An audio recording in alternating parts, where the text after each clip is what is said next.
Hello, and welcome to the New York Jewish Film Festival. The festival is presented by the Jewish Museum and Film at Lincoln Center. I'm Aviva Weintraub from the Jewish Museum, and I'm the festival director. And it's a great thrill to be discussing this afternoon the film Minyan. And we're really honored to have with us the director, Eric Steele, and the actors, Ron Rifkin and Samuel H. Levine. Thank you so much for being here to discuss the film. Thanks. Maybe we can start out, Eric, asking you how the project came about.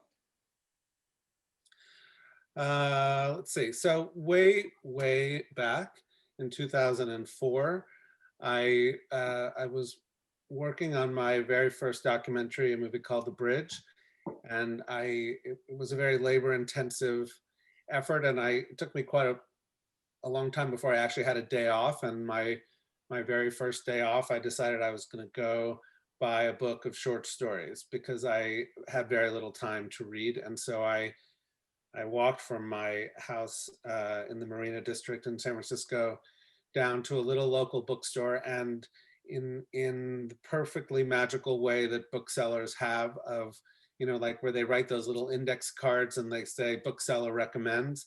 This was one of the books that they recommended, David Bezmozgis's short story collection, Natasha.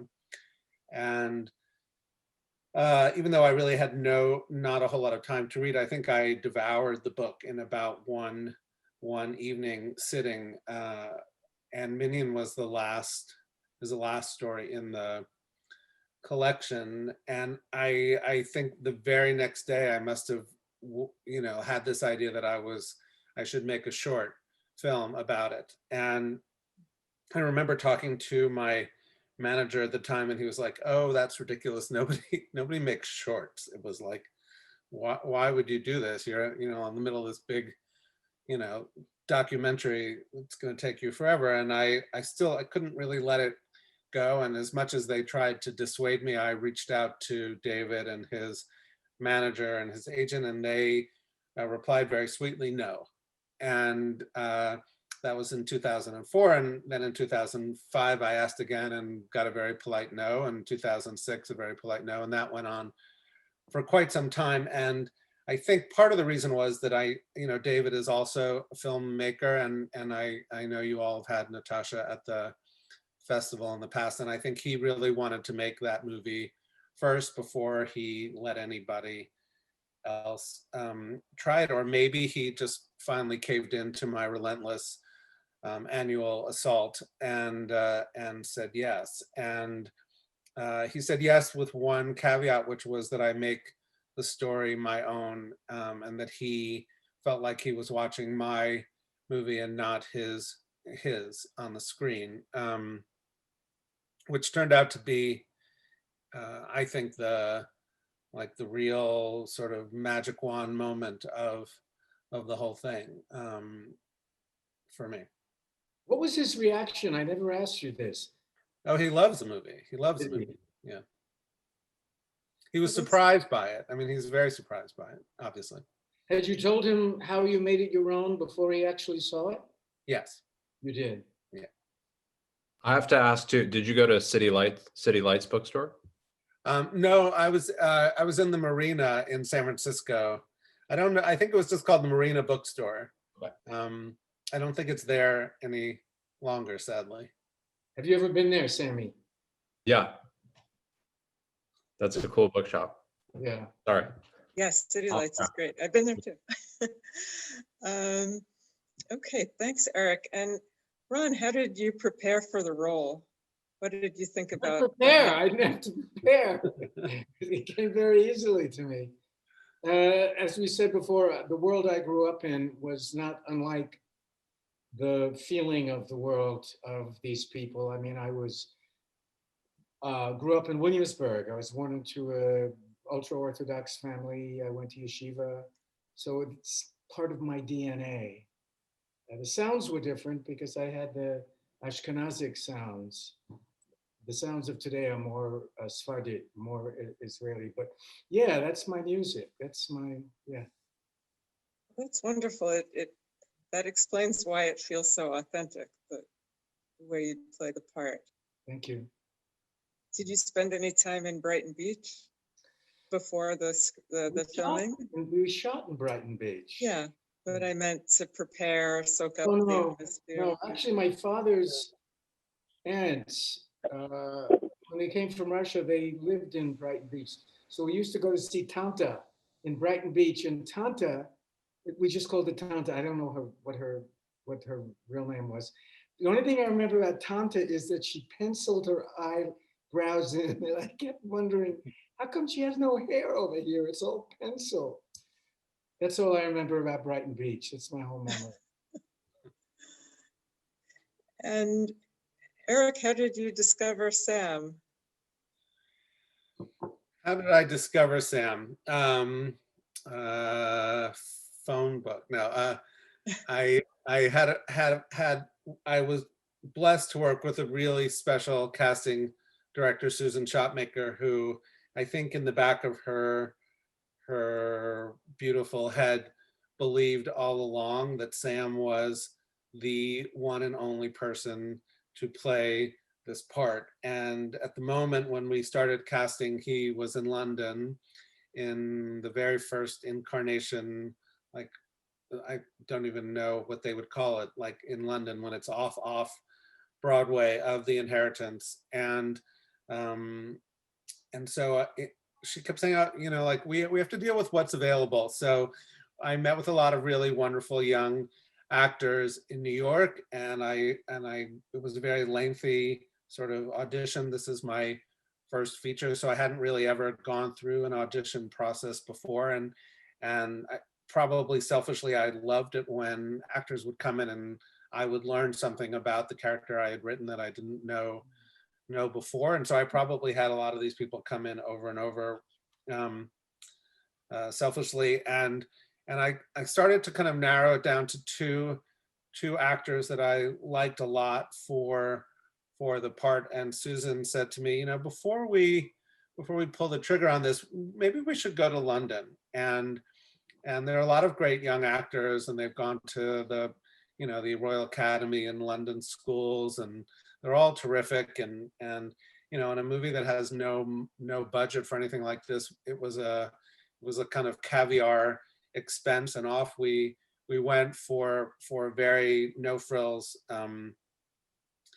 little jaunt to London. And I met some actors, and I was very taken by the whole thing. It was like, you know, you meet them in the Ivy and Covent Garden Hotel, and I was like, oh, this is so fancy. And of course, they were all wonderful. And so Susan Shopmaker scored tickets to this very hard to get tickets for play called The Inheritance, a 7-hour sort of magical epic piece of theater that Stephen Daldry was directing. And you know, she was late getting there, and it was a whole sort of big to do. And we sat down in this theater, and there were all these actors on stage, young actors, some of whom I'd already met for these auditions. And the very first actor who begins to speak to open the play was Sam. And I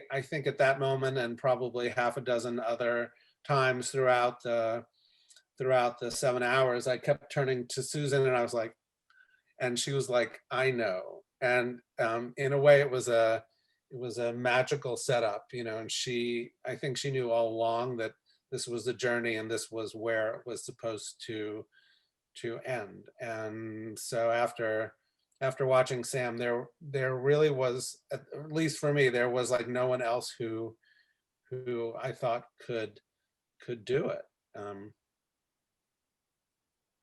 And here he is. Had she seen the play before? No. So she had that was the first time she saw Sam also. No, I knew Sam already.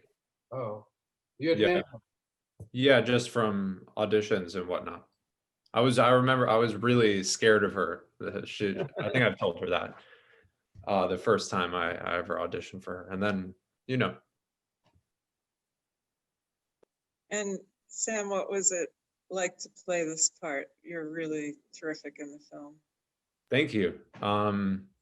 It was a lot of fun. It was a lot of Eric put a lot of trust in me, which was very scary, but really amazing to get to rise to that occasion and to learn from Ron. And um, pretty insane playing it. But I think for me, the more insane part was going to Germany to Berlin, where it premiered with Eric and Ron, and seeing it and seeing myself play this role that I didn't realize was closer to my heart than I realized, and that was really amazing. So it was kind of like a double experience on both sides of playing it and then also getting to see it.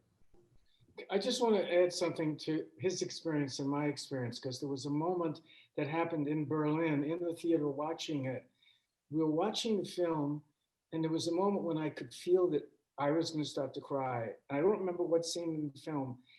He was sitting right next to me, this boy, my grandson, and he grabbed a hold of my arm because you felt that whatever emotion I was feeling, and it was incredible because that was our relationship.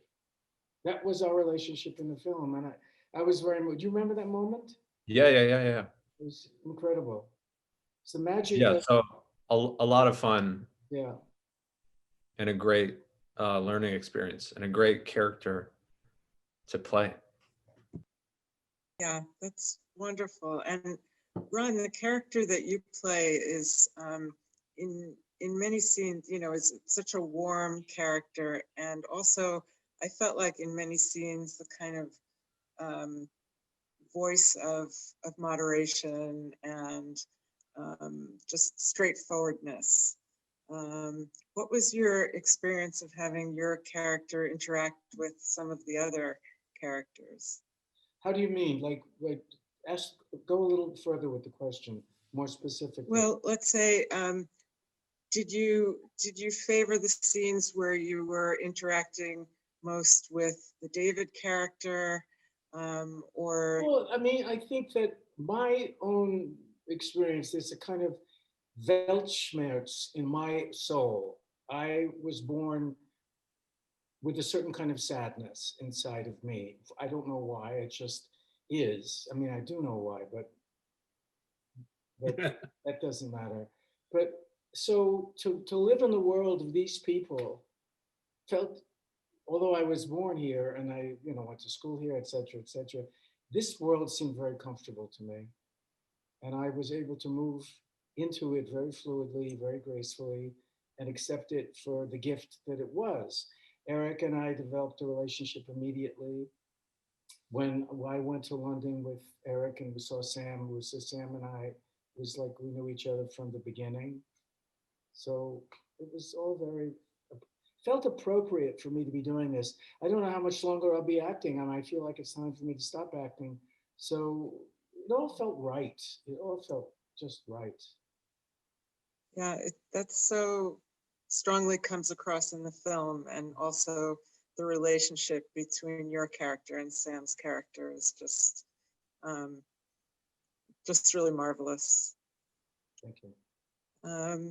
Eric, can you talk a bit about how you work to create the atmosphere of 1986 Brighton Beach? Well, the lucky part, I suppose, in some ways, is that Brighton Beach really is an island in an island. I mean, it has its own, in a way, it has a kind of sense that time has stopped, or moves at kind of irregular rhythm. So when you go there now, there's definitely parts of it that look almost exactly what I think it looked like in 1986. I mean, a lot of the buildings are the same. The boardwalk as a concept is still the same. The ocean never changes. It is like a world in which you have to look into as opposed to look at. And I think that made it, we could sort of keep the camera in pretty close so that you could see in, as opposed, except for the couple of scenes at the beach, but it's really a scene, a place where you want to look into it as opposed to look at it. And I think that once the sort of frame comes in that close, you can manage, cars, period cars, and eliminate a lot of extras. And I mean, even now when you go to Brighton Beach, a lot of the Russian women are wearing fur coats that they brought with them from Russia, which happened, decades ago. So that's sort of the natural landscape there. And those people were walking in and out of the building we shot in. Yeah. The people who lived in the building. So it really felt amazing. It was amazing. Yeah, that's fantastic. And speaking of the beach and the ocean, I wonder if you could talk a little bit about the scene where the characters of David and Nathan walk into the ocean. I think it's such a striking scene. Yeah, I mean, I think it's one of there are a couple of really kind of magical moments in the film, and this was always one of them. I think it spoke to the idea of how characters were trying in some way to think about running away from themselves. I think Nathan, in a way, I think in the beginning we talked, Ron and the grandfather and David and Joseph talk about how the mother in between them was always sort of fixated with this idea of escaping who you were, whether that meant escaping being Jewish or escaping your country or escaping the world of immigrants that you lived in. She was always trying to get out of where she was into some other place. And I think that is I think it's something in the way that immigrants and Jews throughout history have, that is what the life is. I think it is sort of perpetual migration. And I think I think Nathan runs into the ocean as a way of how far can I run from this moment, from this life? And shortly thereafter, he would be getting on a plane and going back to Israel, to another life. And I think that temptation of running away is pretty strong. And David's character sort of puts his foot in the water and gets in up to his knees and I think says, I'm not going. This is where I am here. And I think he turns around to look back at the lights of Brighton Beach and walks back right into the heart of sort of the question of his life and sits on that bench outside the donut shop. And so I think that's sort of how it fits into the story. I can also tell you that it was really, the day we shot was one of the coldest, I think it was maybe the coldest day of 2019. And it was March 6th, I think. And because I remember all of these things, and it was nighttime, and we were all in the ocean up to here in Brighton Beach. Wow. Sam, is there anything you can add about that scene? Yes, it was cold, but also that's the best, it's just the best to do those kinds of things. And I grew up doing a polar bear club and going on the 1st of January with my mom or my dad. Really? Yeah. Wow, I I didn't went know. and jumped in the ocean the other day, but out in Rockaway, not Brighton Beach. But yes, I love just thinking too how, I know my grandparents came across the Atlantic, right? So it's also this cool moment of there, like Eric said, there is no running away. There's only, you can't run away from yourself. So it's that cool moment of, you think the escape is not what it may seem, maybe. There is no escape. There's no escaping it. It's always there. Right. I think it's also a moment in the movie where the music, David Krakauer and Kathleen Tagg's score, it was so perfect. And it's an incredibly complex piece of scoring where, literally they recorded it so that the sounds of the waves didn't interfere with the music, didn't interfere with the dialogue, that they were timed to sort of different small, very subtle shifts in the give and take of that relationship between David and Nathan, the kind of, like who was actually grieving more at this moment. It seems like Nathan was the one that was going to be heartsick, and it turns out that I think David is the one who sort of comes out of the ocean feeling such sadness. There's another scene that I found very powerful when your character, Ron, is comforting Herschel. Is there, and it's one of several scenes in the film that deal with periods of mourning. And yet it's not, while there are sad moments, of course, the tone of the film is very humanistic and kind of accepting of life's changes. Could you speak, Ron, a little bit about that scene? I think that world of those people and survival, the only way to survive was to keep going, I think. And I think my character, I don't know how to articulate what I'm feeling or what I felt then. I'm sorry. Okay. I think it's a little bit also, about, it is that the way to survive was to reconnect, to find another person to connect with. And I mean, it is a population where loss and death is so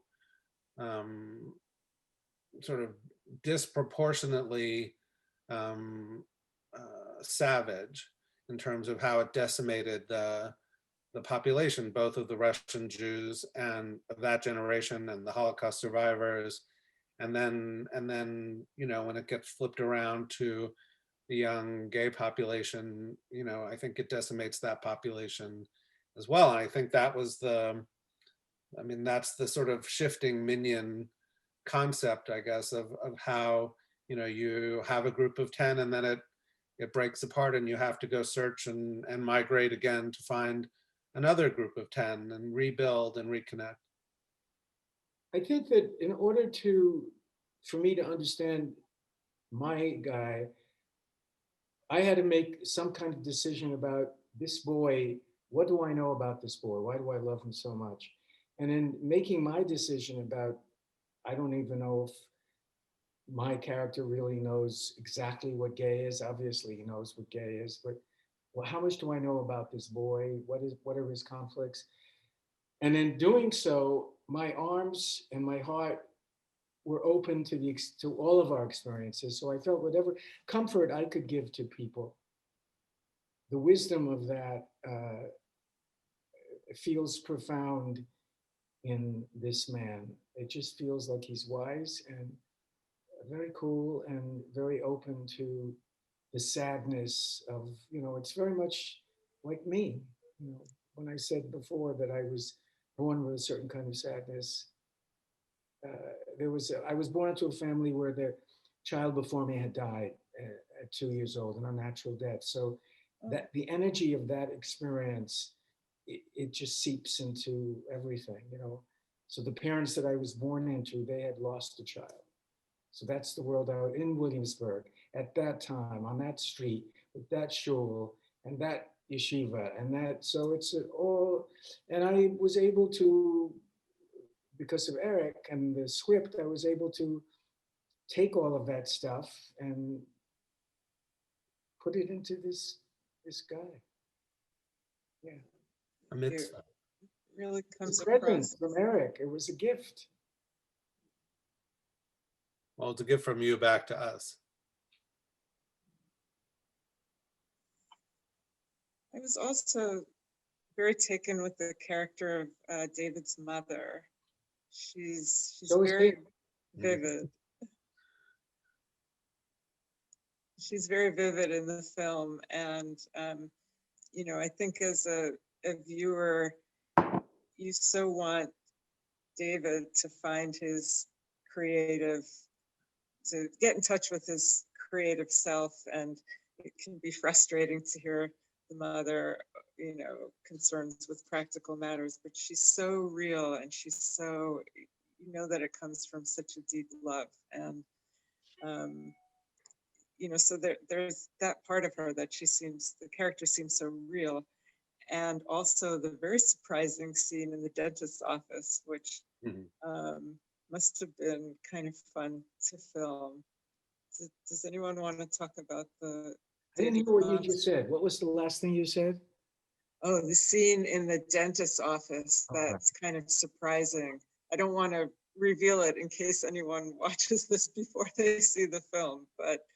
Oh, they will not have seen the film already when they see this? Most will, but okay. Yeah. But just in case, it's such a surprising moment, I wouldn't want to give a spoiler. That's great. I mean, I can talk about it a little. I'll try to do it without spoiling the fun of it, which is that I do think that the mother is a character, like you said, who has a lot of practical concerns that she has to worry about in order to survive. I mean, I think, you know, someone's got to put food on the table, someone's got to earn money, someone's got to find a place to live, someone has to figure out how to pull strings and take care of, you know, sick mother and her father. And I mean, there's a lot of stuff that she has to take care of. And I think she also has a lot of real world fears for her son, largely in the beginning because she knows, or she knew how badly Jews were treated in Russia. And so her fear base is largely about that. And one of the things that I think she feels when her son comes to her office, to the dentist's office, with a young girl who doesn't particularly look like a Jewish girl. She's a shiksa, and you know, it's hard to exactly understand, maybe for the Jewish mother who wanted their Jewish son to marry a nice Jewish girl. I think these Russian Jewish immigrants really wanted their kids to marry non-Jewish. I mean, they wanted like quick, super fast assimilation, like, you know, like find someone who's, you know, blonde and American and has a father who's, you know, owns their own business and is established. And that was like the gold mine of girlfriends to bring over. And she has like some special sauce to add to this mix, you know, because if the special sauce might actually push this along. I mean, I think that's the beauty of it. And I do think it is, I mean, I think there's a kind of disconnect and intense connection between the mother and the son. In some ways they get each other exactly, and in other ways they don't. And so, I mean, I think that's probably true of all mothers and sons. And this moment, Yes. in a way, jumbles it up maybe even more, you know, puts people in a place they weren't exactly expecting. Yeah, I think it's also that really complex relationship between immigrant parents and children of, you know, and Brooke Bloom is also just so brilliant, but who plays the mother. But, you know, she made all these sacrifices and is doing all these practical things so he can be free to have the experiences he's having. And yet his freedom is like almost a reflection of her absence of freedom, which has got to be hard for a parent to witness, and it's painful in that way. But they have that scene in the end where they come to an understanding of, I think understands she has to let, this is why she's here, why she's done all the things to let him go. And that's that, I think that came through too. Also, they both have to deal with that father and husband. Yeah. And that's the glue, kind of, the fact that he's such a dork. Right. So she knows, yeah, you know, you gotta be able to go find love, whatever it looks like. Right. So, but Right. that's painful because then it's her, she wasn't able to do that. Yeah.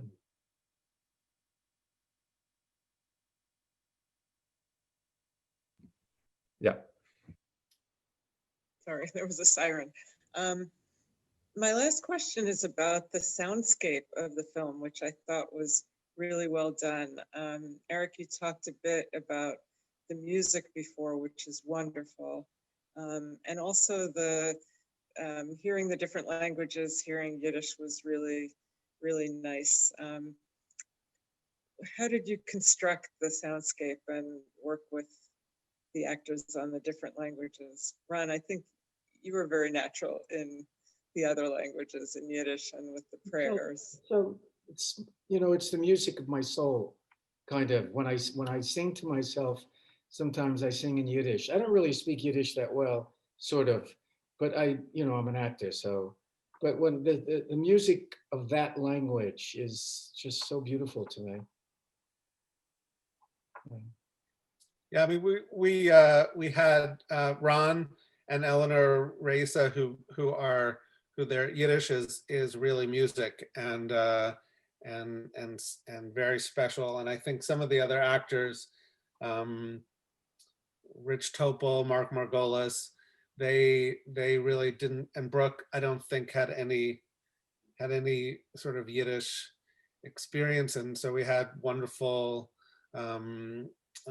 dialect coaches, and I think they, you know, like they are good actors, and so they took to it with a passion, and I think that sort of weird blend of languages and people thinking that they could say things that other people wouldn't understand, and of course David understands Yiddish, you know, perfectly, and as you know, has learned Hebrew in school, and so I do think that kind of cacophony of different languages is part of the mix of it all, and then there's like the music of the bar in the East Village, and some of the silences and the, you know, in the apartments. I think all those things, you know, sound in The davening and the shul. the davening and the shul, and Rich Topol was singing, you know, cantorial. He was sort of singing cantorial songs. So good. Yeah, it was so good. That part was great. And you know, I mean, I think that's just the fun. The absolute most fun part of this is figuring out, like, you know, how do I sort of spread the sound and make it all be a part of this story, because it is a kind of wide, you know, big winged story, but also very, very, very tight, you know, I mean, the character of David is in absolutely every scene. Everything that you see or feel in this movie is what he sees and feels. And so, you know, like the way the score was designed, it was almost like the voice in his head that was narrating, you know, his feelings, and not really the action, but narrating his emotional landscape. So I think all those things, I mean, that's the most fun part of getting to make a movie like this, is working with actors who have voices that feel like something, and you know, musicians and composers. And I think it's also in the cinematography and the production design. They get every line of it is a layer that matters to how this comes together. This guy, Ulla, who was the cinematographer, he was like a spider. He could get his body into any position. I remember when Renee Zellweger, didn't he do Judy? Yeah. And she was saying that when I said I was going to work with him, she said, oh man, he could get into the smallest space and he's a big, tall, skinny guy, but his body just contorts into any position. So he's just amazing. Yeah. Amazing. Fantastic. Well, that's great. Thank you. Thank you so much for taking the time to talk with me about the film. And thank you so much for the wonderful film. No, you're very welcome. Pleasure. Take care.